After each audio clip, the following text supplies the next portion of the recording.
Hello guys, let's talk about how the real estate market is doing in New Jersey right now.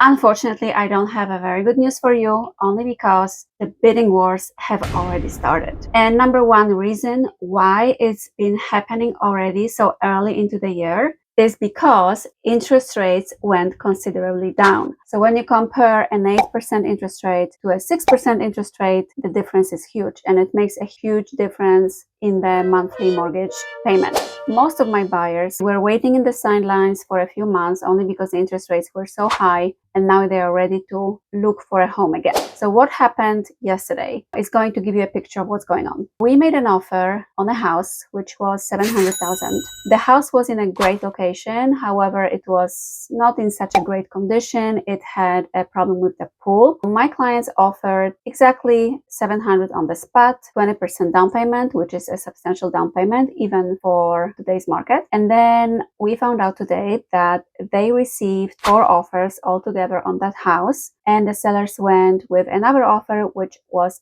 much higher than ours, and on top of that it was cash. Out of those 4 offers, only ours was at asking price and 2 of them were cash. So this gives you a picture of what's going on in the market, and it's only going to get worse because the spring market is coming. Still, I feel like now would be a good time to start looking for a house, to get to know the market. I never tell my clients to buy the first house they see. You have to see different regions of New Jersey. You have to get to know the towns. We have to drive around a little bit so you start feeling comfortable with an area, and then you can decide to make that move and make an offer on a property. However, to do that confidently, you have to start looking right now. So when we go into the spring market, you already know what you want. If you have any questions, call me.